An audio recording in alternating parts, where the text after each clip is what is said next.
स्वागत है आप सभी का सक्सेस मंत्रा पर। तो आज हम हिंदी के प्रश्न जो है डिस्कस करने वाले हैं, जो कि आपके पीवाईक्यू पर आधारित रहने वाले हैं। तो ये क्लास आप सभी के लिए यूपीएसआई और यूपी कांस्टेबल के लिए रहने वाली है। तो किस प्रकार के क्वेश्चन पूछे जाते हैं यहाँ पर, उनको हम देखने वाले हैं। तो देखते हैं आज के पहले क्वेश्चन के साथ क्या है। पहला क्वेश्चन, विश्व वमन शब्द कौन से समाज का उदाहरण है। तो यहाँ पर समाज की बात की गई है, तो सबसे पहले आपको पता होना चाहिए कि समाज क्या होता है। तो यहाँ पर हम पढ़ेंगे समाज के बारे में। कहता है दो या दो से अधिक शब्दों से मिलकर, यानी कि दो या दो से अधिक शब्दों से मिलकर बनता है। उसमें यहाँ पर नया या छोटा शब्द जब वो बनता है तो उस शब्द को क्या कहते हैं, समास कहते हैं। क्या कहते हैं, समास कहते हैं। इसको जो है 6 प्रकार जो है बांटा गया है। पहला है द्वंद्व समास, द्विगु समास, तत्पुरुष समास, कर्मधारय समास, अव्ययभाव समास और बहुव्रीहि समास। ये 6 प्रकार जो है समास के बताए गए हैं। तो यहाँ पर अब क्वेश्चन आपसे पूछा गया है, विश्व वमन शब्द कौन से समास का उदाहरण है। तो हम क्या करेंगे, इसको विभाजित कर लेंगे, क्योंकि ये जो है दो या दो से अधिक शब्दों से मिलकर बना हुआ है। तो विश्व वमन, विष का पान क्या होगा, विष का पान, यानी कि विष पीने वाला। क्या होता है, विष पीने वाला, यानी कि जहर पीने वाला। तो यहाँ पर आपने क्या देखा, का क्या होता है, कारक चिन्ह होता है। देखिए जहां पर द्वितीय और उत्तम पद प्रधान होता है और बीच में कारक विभक्ति चिन्ह आ जाता है, तो वहां पर क्या होता है, तत्पुरुष समास होता है। क्या होता है, तत्पुरुष समास होता है। तो option number D is the right answer. Option number D is the right answer.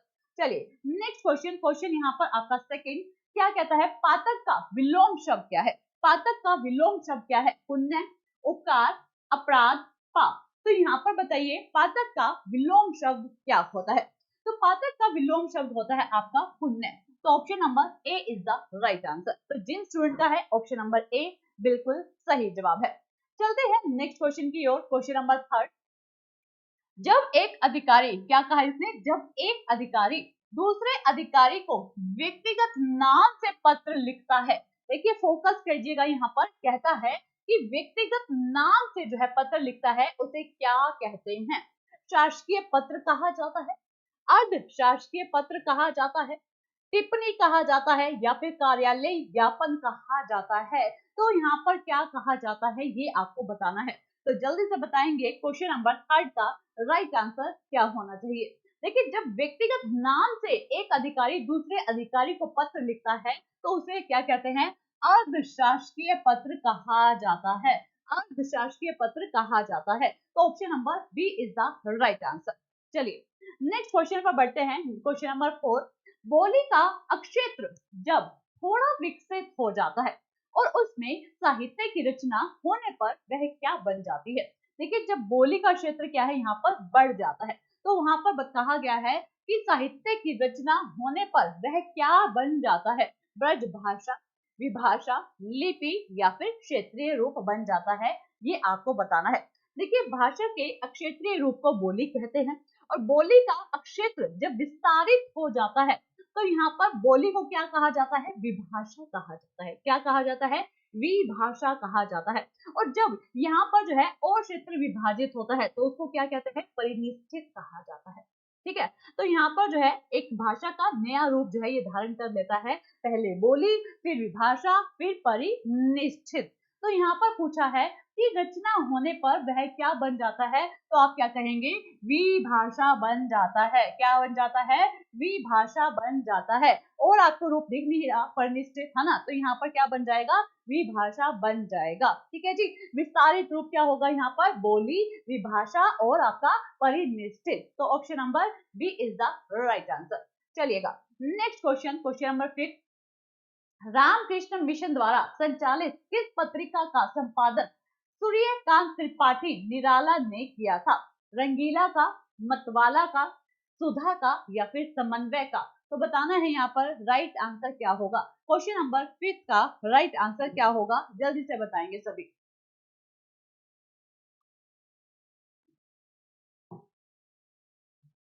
तो यहाँ पर देखिए सूर्यकांत त्रिपाठी, जो आपके सूर्यकांत त्रिपाठी निराला है, ये क्या है, ये मुक्त छंद के बहुत ही सुप्रसिद्ध कवि रहे हैं। ठीक है, किसके, मुक्त छंद के सुप्रसिद्ध कवि रहे हैं।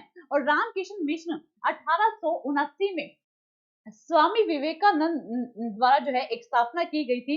इस समय पर ही एक पत्रिका होती थी समन्वय, क्या होती थी? समन्वय। ठीक है, तो यहाँ पर राइट आंसर क्या जाएगा आपका? ऑप्शन नंबर डी जाएगा। क्या जाएगा? ऑप्शन नंबर डी जाएगा। तो रामकृष्ण मिशन द्वारा संचालित 21 पत्रिका का संपादन सूर्यकांत त्रिपाठी निर्वाला द्वारा जो है किया गया था, तो समन्वय का किया गया था। ठीक है जी, तो ऑप्शन नंबर यहाँ पर D is the right answer. D is the right answer. Clear है सभी को? चलिए नेक्स्ट क्वेश्चन, क्वेश्चन नंबर 6 आपका क्या है? काव्य पंक्तियों को उनके रचनाकारों के साथ सुमेलित करना है। ठीक है, पहला है भक्ति ही ज्ञान ही नहीं कछु भेदा, फिर है हम राज्य लिए मरते हैं, फिर है ये अपमान मैले हो गए हैं, बतरस लालच लाल की। तो बताइए यहाँ पर सुमेलित आपको करना है, क्या सुमेलित होता है ये आपको बताना है। बताएंगे राइट आंसर क्या होगा? बताएंगे राइट आंसर क्या होगा?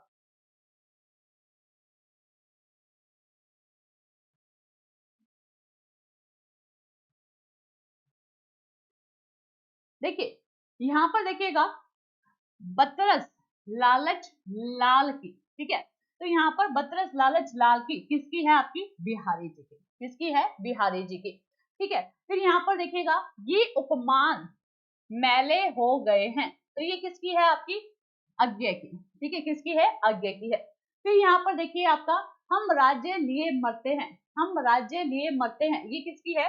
मैथिली शरण गुप्त की है। मैथिली शरण गुप्त की है। और भक्ति ही ज्ञान ही नहीं कछु भेदा, तो ये किसकी है? आपकी तुलसीदास जी की है। किसकी है? तुलसीदास जी की है। तो यहाँ पर राइट आंसर आपका क्या बनेगा? पहले का है 4। पहले का 4 यहाँ पर दो ऑप्शन में है, तो यहाँ पर पहला और दूसरा इसको तो हम डायरेक्ट नेग्लेक्ट कर देंगे। फिर दूसरे का देखिएगा क्या है? दूसरे का है option number C. Option number C देखिए यहाँ पर एक ही जगह पर आ रहा है, ऑप्शन नंबर सी में ही। ठीक है जी, कि आपका बी का यहाँ पर 3 आ रहा है, बी का 3 आ रहा है, तो एक ही ऑप्शन में है, तो राइट क्या हो जाएगा? ऑप्शन नंबर सी हो जाएगा। ठीक है जी, क्या हो जाएगा? ऑप्शन नंबर सी हो जाएगा। तो यहाँ पर राइट होगा सी, डी इज द रॉन्ग। चलिए next question, question number 7। Hindi के किस रचनाकार को प्रथम भारत भारती सम्मान मिला था? हिंदी के किस रचनाकार को भारत भारती सम्मान मिला? अज्ञे, रामधारी सिंह दिनकर, महादेवी वर्मा या फिर हरिवंश राय बच्चन? तो बताएंगे यहाँ पर राइट आंसर क्या होगा? राइट आंसर क्या होगा सभी को बताना है।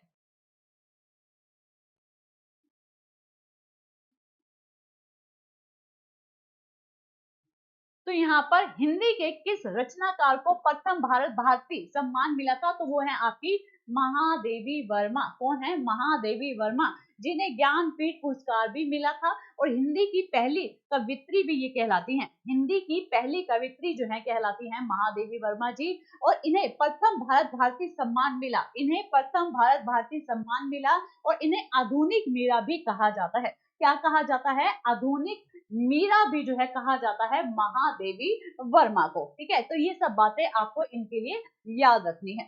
चलिए next question, question number 8। Shankaracharya किस वाद के प्रवर्तक आचार्य माने जाते हैं?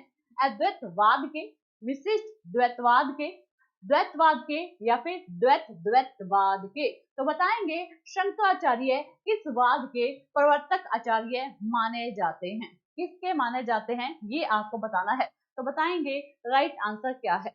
राइट आंसर क्या होगा जल्दी से बताएंगे।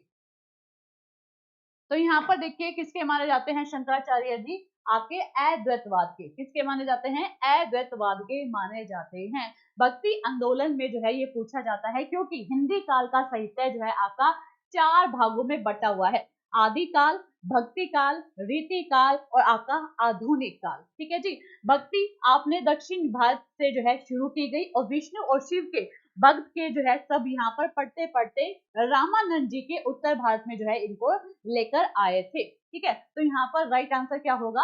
अद्वैतवाद होगा। Option number A is the right answer. Option number A is the right answer. ठीक है, चलिए नेक्स्ट क्वेश्चन में बढ़ते हैं, क्वेश्चन नंबर 9 पर। गांव के जमींदार का अपमान करके सरजू ने शेर के मुंह में हाथ डालने जैसा दुस्साहस किया है। तो यहाँ पर जो है आपको बताना है, एक मुहावरा है। ठीक है, कि शेर के मुंह में हाथ डालना। ठीक है, यहाँ पर जो है मेन पॉइंट ये है, ताकत दिखाना, अपने से अधिक ताकतवर से लड़ने का जोखिम उठाना, शेर का शिकार करना, मरने की तैयारी करना। तो बताएंगे शेर के मुंह में हाथ डालना क्या होगा, शेर के मुंह में हाथ डालना क्या होगा, ये आपको बताना है। तो राइट आंसर क्या होगा? देखिए मेन पॉइंट ही यही है कि गांव के जमींदार का अपमान करके सरजू ने शेर के मुंह में हाथ डाल लिया। तो इसका यहाँ पर बताएंगे राइट आंसर क्या होना चाहिए। तो होता है कि यहाँ पर अपने से अधिक ताकतवर से लड़ने का जोखिम उठा लिया, उसने अपने से अधिक ताकतवर के साथ लड़ने का जोखिम उठा लिया। तो option number B is the right answer, option number B is the right answer. चलिए नेक्स्ट क्वेश्चन, क्वेश्चन नंबर आपका 10। बसंत में नाचा बहुत मेरा मन मयूर, क्या कहा? बसंत में नाचा बहुत मेरा मन मयूर, है ना। तो रेखांकित अंश में अलंकार आपको बताना है, यमक अलंकार, उत्प्रेक्षा अलंकार, रूपक अलंकार या फिर उपमा अलंकार। यहाँ पर देखिए मेरा मन मयूर, रेखांकित अंश में अलंकार आपको बताना है, बताइएगा। ठीक है, तो बताइएगा यहाँ पर राइट आंसर क्या होना चाहिए, बताइए कौन सा अलंकार जो है इसके अंदर होना चाहिए, कौन सा अलंकार होना चाहिए, ये आपको बताना है। मन को मोर जैसा बता दिया है, मन को क्या कर दिया? मोर जैसा बता दिया कि मेरा बसंत में नाचा बहुत मेरा मन मयूर, मन को क्या बता दिया इसने? मोर जैसा बता दिया। ठीक है, तो उपमान को उपमेय कह दिया, उपमान को उपमेय कह दिया। तो यहाँ पर राइट आंसर क्या हो जाएगा? आपका रूपक अलंकार हो जाएगा। क्या हो जाएगा? रूपक अलंकार हो जाएगा। ठीक है, चलिएगा नेक्स्ट क्वेश्चन आपका क्वेश्चन नंबर 11। देखिए जल्द ही जो है आपकी टॉपिक वाइज भी क्लास स्टार्ट हो जाएगी, जिसमें ये सारे आपको जो है डिफाइन किए जाएंगे कि यहाँ पर समास कितने प्रकार के हैं और उनके अंदर क्या क्या है। ठीक है, अभी जो है एक पीवाईक्यू आपको दिखाए जा रहे हैं, जिससे आपको अनुमान हो जाएगा कि इस तरह के क्वेश्चन पूछे जाते हैं। ठीक है जी, चलिए। सनु केवट के बैन प्रेम लपेटे अटपटे, बिहसे करुणायन चितई जानकी लखन तन में कौन सा छंद है? छप्पे, सोठा, गीतिका, उल्लाला। तो बताएंगे कौन सा छंद यहाँ पर दर्शाया गया है, कौन सा छंद दर्शाया गया है, ये आपको बताना है। तो यहाँ पर देखिएगा इसके अंदर कौन सा छंद है आपका? सोठा छंद है। कौन सा छंद है? सोठा छंद है। तो option number B is the right answer. चलिए नेक्स्ट क्वेश्चन, क्वेश्चन नंबर 12। शुद्ध वाक्य का चयन आपको करना है, शुद्ध वाक्य आपको बताना है कि इनमें से कौन सा है। प्रत्येक को दो दो पुस्तकें दे दो, भाई प्रत्येक को यानी कि सभी को दो दो पुस्तकें दे दो। प्रत्येक क्या है यहाँ पर? एक वचन के लिए यूज हुआ है, और पुस्तकें आपकी किसके लिए हुई है? बहुवचन के लिए यूज हुई है। और प्रत्येक को दो पुस्तकें दीजिए, प्रत्येक को दो पुस्तकें दीजिए, हर एक को दो दो पुस्तकें दीजिए, हर एक को दो दो पुस्तकें दीजिए, या फिर आपका प्रत्येक व्यक्ति को दो पुस्तकें दीजिए। तो यहाँ पर राइट आंसर आपका क्या हो जाएगा? तो यहाँ पर होगा आपका कि प्रत्येक को दो पुस्तकें दीजिए, यानी कि एक इंसान को दो पुस्तकें दीजिए। ठीक है, प्रत्येक को दो पुस्तकें दीजिए। तो ये क्या है आपका? सही है। तो वाक्य का सही आपको बताना था, तो option number B is the right answer. ठीक है, चलिएगा नेक्स्ट क्वेश्चन, क्वेश्चन नंबर 30 देखिए। प्रतिक्षण शब्द में कौन सा समास है? बहुविधि समास, अव्ययभाव समास, कर्मधारय समास या फिर द्विगु समास। तो बताइएगा क्वेश्चन नंबर 13 का राइट आंसर क्या होगा? 13 का राइट आंसर क्या होगा, ये आपको बताना है। प्रतिक्षण शब्द में कौन सा समास है, ये आपको बताना है। देखिए जहां पर प्रथम पद यानी कि समास का पहला पद जो प्रति हो, यथा हो, भर हो, आ हो, अनु हो आ जाए, तो संपूर्ण पद अव्यय की तरह जो है काम करते हैं और उसको क्या कहा जाता है? अव्ययभाव समास कहा जाता है। कौन कौन से शब्द हैं आपके? प्रति हो गया, यथा हो गया, भर हो गया, आ हो गया, अनु हो गया। ये शब्द जब आते हैं तो अव्यय के रूप में जो है काम करते हैं, संपूर्ण पद में अव्यय के रूप में काम करते हैं, और इनको क्या कहा जाता है? अव्ययभाव समास कहा जाता है। तो यहाँ पर क्या दिख रहा है आपको? प्रति दिख रहा है, तो ये किस रूप में आएगा आपका? अव्ययभाव समास में आ जाएगा, अव्ययभाव समास में आ जाएगा। तो option number B is the right answer. चलिएगा नेक्स्ट क्वेश्चन, क्वेश्चन नंबर 14। अध्याहार का अर्थ क्या है? वाक्य में आधा अर्थ प्रकट होना, वाक्य में किसी अंग का लोप हो जाना, वाक्य में कर्ता और कर्म का जुड़ जाना, वाक्य में संपर्क छिद्र हो जाना। तो अध्याहार का अर्थ क्या है ये आपको बताना है। अध्याहार का अर्थ आपको बताना है, बताइए जल्दी से बताएंगे। क्वेश्चन नंबर 14 का राइट आंसर क्या होगा। किसी वाक्य के अर्थ को पूरा करने के लिए उसमें अतिरिक्त शब्द जोड़ते हैं तो ऐसा करना अध्याहार कहलाया जाता है। ठीक है जी, किसी वाक्य के अर्थ को पूरा करने के लिए उसमें जब कोई शब्द अतिरिक्त शब्द जोड़ा जाता है तो उसको क्या कहते हैं, यहाँ पर अध्याहार कहा जाता है। जैसे कि राम जो है क्या हो गए, वन में गए, है ना, राम क्या गए, वन को चले गए। तो ये क्या है, आपका शब्दों को पूरा किया, जहां पर कर्ता और कर्म जुड़ जाता है, जहां पर कर्ता भी जुड़ जाता है करने वाला और उसका कर्म भी जुड़ जाता है। तो यहाँ पर कर्ता कर्म का जुड़ जाना क्या कहलाता है, अध्याहार कहलाता है। ठीक है जी, तो option number C is the right answer. 15 question देखिएगा, इनमें से कौन सा शब्द रूप भिन्न है। कमसिन, बदकिस्मत, लापरवाह, निगोड़ा। तो बताएंगे कौन सा जो है इनमें भिन्न है, यानी कि तीन जो है सिमिलरिटी है, यानी कि तीन मिलते जुलते हैं, एक क्या है यहाँ पर डिफरेंट है, एक क्या है अलग है। तो आपको बताना है कौन सा यहाँ पर अलग है, कौन सा अलग है ये आपको बताना है।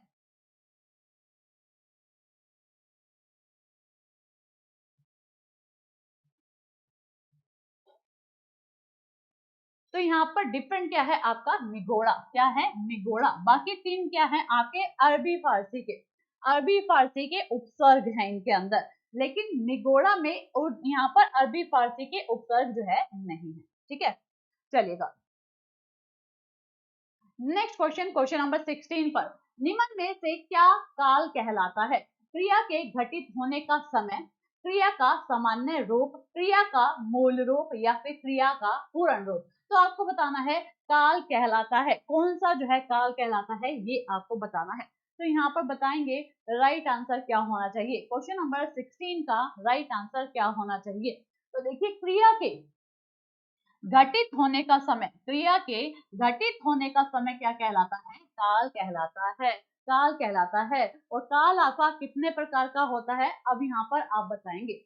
तो क्वेश्चन क्या है, भूतकाल के कितने भेद हैं, भूतकाल के कितने भेद हैं ये आपको बताना है। देखिए काल के तो तीन भेद हैं, भूतकाल, वर्तमान काल, भविष्य काल, है ना, यही है यहाँ पर जो है लास्ट क्वेश्चन पूछा गया था ना। तो काल कैसा कहलाता है, क्रिया के घटित होने का समय।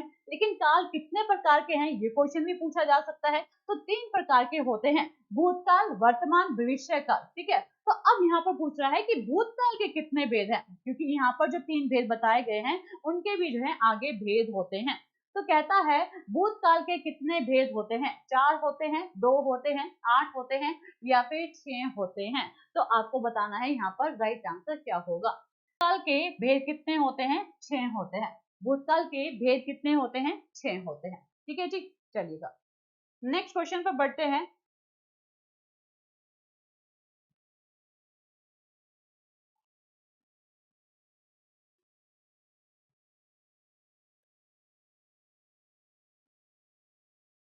क्वेश्चन नंबर 18 देखिएगा, पुस्तक रखी है, वाक्य में वचन है, एक वचन है, बहुवचन है, द्विवचन है या फिर त्रिवचन है। तो बताएंगे पुस्तक रखी है, वाक्य में वचन कौन सा है, पुस्तक रखी है, वाक्य में वचन कौन सा है ये आपको बताना है। तो पुस्तक क्या है, देखिए पुस्तक रखी है, पुस्तक एक वचन है, होता पुस्तकें रखी हैं तो आपको क्या हो जाता, बहुवचन हो जाता। तो पुस्तक क्या है यहाँ पर, एक वचन है, क्या है, एक वचन है। ठीक है, तो option number A is the right answer. चलिए नेक्स्ट क्वेश्चन देखिएगा, क्वेश्चन नंबर 19, भरोसे में शब्द का कौन सा रूप है, विशेषण रूप है, क्रिया विशेषण रूप है, संबंध बोधक है या फिर समुच्चय बोधक है। तो भरोसे शब्द में जो है कौन सा रूप है ये आपको बताना है, जल्दी से बताएंगे। क्वेश्चन नंबर 19 का राइट आंसर क्या है, भरोसे में शब्द का कौन सा रूप है। तो देखिए भरोसे में, है ना, किसी के भरोसे में रहना, तो ये क्या है, संबंध करता है, किसी के साथ क्या हो रहा है, संबंध स्थापित। तो यहाँ पर संबंध बोधक हो जाएगा, क्या हो जाएगा, संबंध बोधक हो जाएगा। तो option number C is the right answer. ठीक है जी, क्लियर है इतनी बात। आइए नेक्स्ट क्वेश्चन पर बढ़ते हैं, क्वेश्चन नंबर 20 पर, देखिए किसी को किसी भी प्रकार की प्रॉब्लम हो तो आप हमें जो है कॉन्टेक्ट कर सकते हैं 8168810575, ये हमारा कॉन्टेक्ट नंबर है, तो आप यहाँ पर कर सकते हैं। ठीक है, और चैनल को सभी क्या करेंगे, सब्सक्राइब कर लेंगे और ज्यादा से ज्यादा स्टूडेंट में शेयर कर देंगे और उन्हें अवगत कर देंगे कि हमारी जो है यूपीएसआई और यूपी कांस्टेबल के लिए जो है क्लासेस स्टार्ट हो चुकी हैं। ठीक है जी, चलिए बताएंगे सही शब्द युग्म का चयन आपको बताना है। आवर्त, पानी का भंवर, अवश्य, अवश्य, अश्व, घोड़ा, आसन, भोजन। देखिए यहाँ पर जो है इन तीन में क्या है, कुछ ना कुछ मिस्टेक है। ठीक है, लेकिन यहाँ पर जो है चयन सही क्या है, आवर्त, पानी का भंवर। क्या सही है, ऑप्शन नंबर ए, आवर्त, पानी का भंवर। तो option number A is the right answer. ठीक है, चलिए क्वेश्चन नंबर 21 पर चलते हैं। दिए गए वाक्य में उपयुक्त विराम चिन्ह का चयन कीजिए कि सुनील जरा इधर आ, सुनील जरा इधर आना। तो यहाँ पर जो है कौन सा विराम चिन्ह जो है आना चाहिए, कौन सा विराम चिन्ह आना चाहिए, ये आपको बताना है। तो क्वेश्चन नंबर 21 का राइट आंसर क्या होना चाहिए, क्वेश्चन नंबर 21 का राइट आंसर क्या होना चाहिए।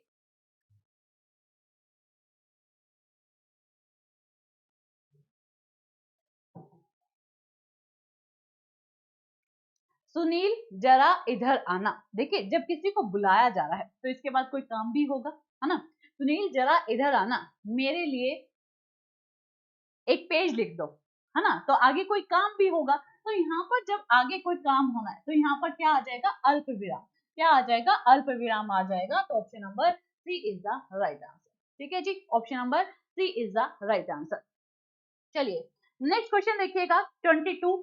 इस रचना के बारे में प्रसिद्ध है कि इसे पढ़ने के लिए बहुत से लोगों ने हिंदी सीखी। परीक्षा गुरु, चंद्रकांता, गोदान और अद्भुत लाश। तो किस रचना के बारे में प्रसिद्ध है कि इसे पढ़ने के लिए बहुत से लोगों ने क्या करा, हिंदी सीखी। तो बताइएगा क्वेश्चन नंबर 22 का राइट आंसर क्या होगा, क्वेश्चन नंबर 22 का राइट आंसर क्या होगा।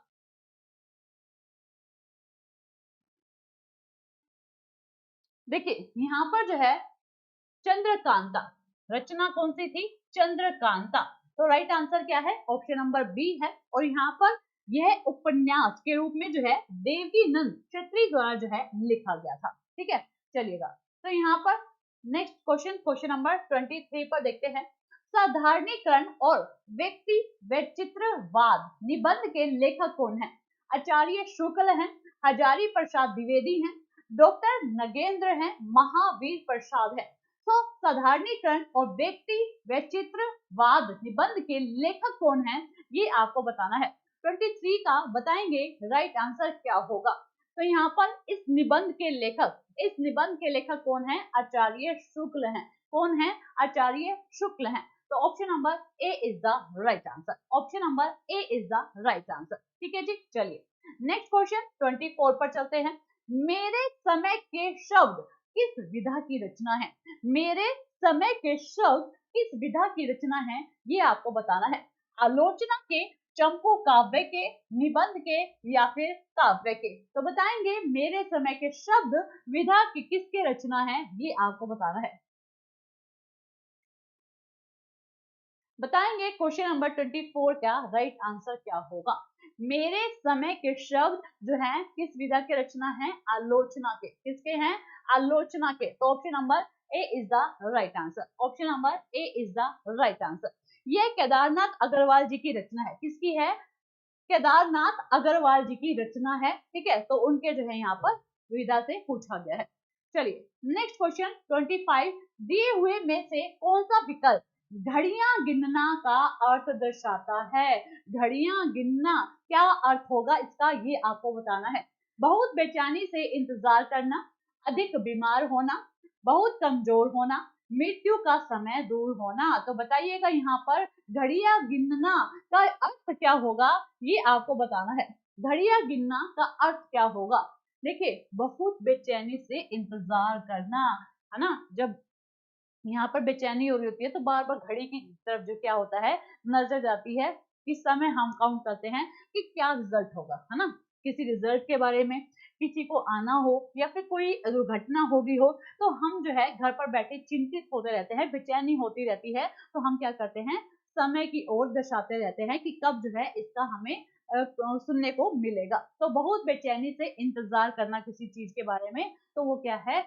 घड़ियां गिनना जैसा होता है। तो ये इसका अर्थ जो है दर्शाया गया है। तो option number A is the right answer. Option number A is the right answer. तो ये थे आज की क्लास के हमारे 25 क्वेश्चन। तो कैसे लगे आपको ये 25 क्वेश्चन? किसी भी प्रकार का आपको डाउट रहे तो आप जो है कमेंट बॉक्स में जरूर भी यहाँ पर बताएं हमें कि यहाँ पर डाउट है, ताकि हम नेक्स्ट क्लास में उस क्वेश्चन को कवर कर पाए। और आप हमारे टेलीग्राम से जुड़ सकते हैं, व्हाट्सएप ग्रुप से जुड़ सकते हैं, जिसका लिंक आपको डिस्क्रिप्शन में दिया गया है टेलीग्राम का। और व्हाट्सएप पर जुड़ना चाहते हैं तो 8168810575 इस पर आप जो है व्हाट्सएप कर दीजिए कि हमें जो है ग्रुप में जुड़ना है, तो आपको जो है ग्रुप में ऐड कर लिया जाएगा। ठीक है, जहां पर आपको हर प्रकार की इंफॉर्मेशन जो है दे दी जाती है। तो आप जुड़ सकते हैं सक्सेस मंत्रा व्हाट्सएप ग्रुप पर, टेलीग्राम पर। टेलीग्राम का लिंक आपको डिस्क्रिप्शन में मिल जाएगा। मिलेंगे फिर आपसे सेम टाइम पर नेक्स्ट क्लास में। आज के लिए इतना ही, धन्यवाद।